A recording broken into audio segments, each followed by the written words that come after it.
Bismillahirrahmanirrahim. Assalamualaikum warahmatullahi wabarakatuh. Saya Arsan Lawajo dengan nomor stambuk G1D1230044. Nah, video ini dibuat berdasarkan persyaratan mata kuliah Manajemen Sumber Daya Manusia.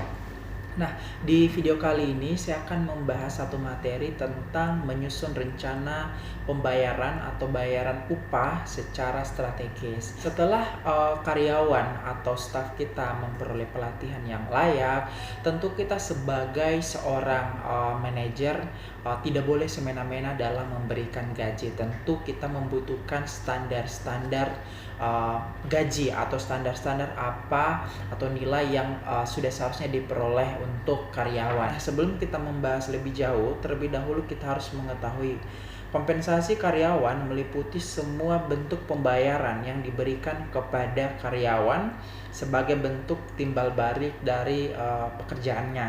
Nah, kompensasi ini dibagi atas dua. Yang pertama yaitu kompensasi atau pembayaran secara langsung, yang mana di dalamnya itu ada upah, ada gaji, insentif, komisi, dan bonus. Nah, sementara pembayaran finansial secara tidak langsung itu adalah seperti asuransi. Tapi asuransi yang dimaksud di dalam sini adalah bukan asuransi BPJS, tetapi asuransi tambahan. Seperti misalnya untuk di Indonesia ada InHealth, ada Alias, Prudential, dan kalau kita beruntung atau perusahaan kita memiliki dana yang lebih, biasanya kita bisa menambahkan fasilitas tambahan seperti liburan gratis untuk karyawan, seperti itu. Nah, kita kembali ke topik utama, apa saja sih sebenarnya faktor-faktor dasar dalam menentukan tingkat pembayaran upah.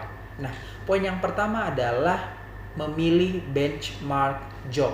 Benchmark job ini terbagi atas 3 bagian. Yang pertama, evaluasi kompensasi, yang kedua, analisis kinerja, dan yang ketiga, pengembangan karir. Yang pertama, evaluasi kompensasi. Di sini Joe akan membahas secara detail. Nah, apa sih evaluasi kompensasi atau apa sih yang dimaksud dengan evaluasi kompensasi? Nah, dalam perusahaan, benchmark job digunakan untuk menentukan tingkat kompensasi yang pantas untuk posisi tertentu melalui perbandingan dengan posisi sejenis di industri atau pasar tenaga kerja. Jadi untuk poin yang pertama ini singkatnya adalah misalnya ada satu posisi pekerjaan sebagai sales. Nah, kita harus membandingkan gaji antara setiap sales di beberapa perusahaan sehingga kita bisa menarik garis lurus berapa sih gaji yang sebenarnya harus dibayarkan. Nah, kita poin yang kedua, analisis kinerja. Apa sih analisis kinerja ini? Nah, analisis kinerja ini dapat digunakan untuk membandingkan kinerja individu dan tim dengan standar yang telah ditentukan. Nah, poin yang ketiga adalah pengembangan karir. Baik, kita ke faktor yang kedua, yaitu memilih faktor yang dapat dikompensasi.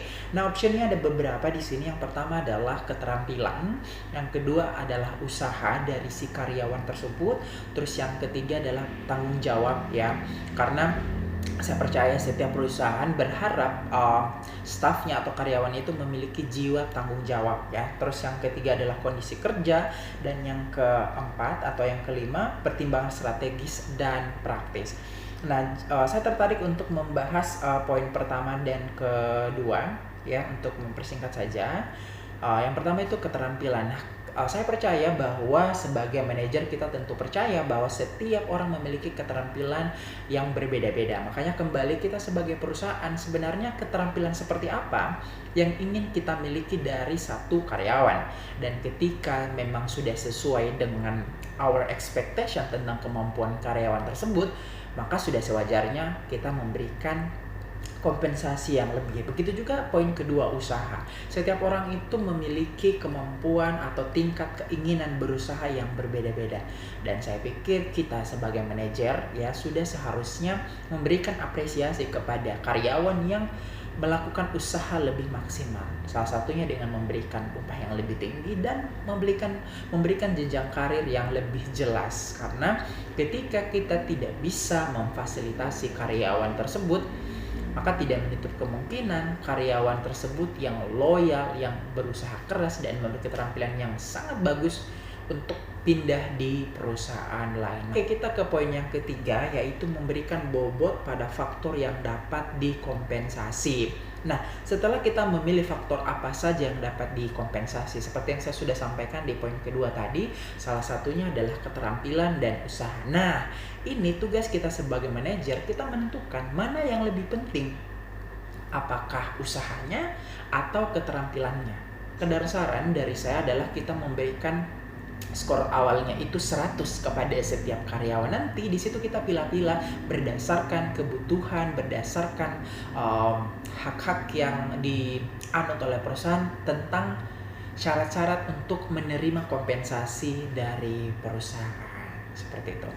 Mungkin untuk materi dari saya tentang menyusun rencana pembayaran upah secara strategis sudah lebih dari cukup, dan semoga yang saya sampaikan bisa memberikan manfaat bagi kita semua dan tentunya membawa kebaikan untuk kita semua.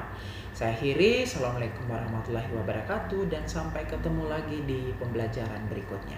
Terima kasih.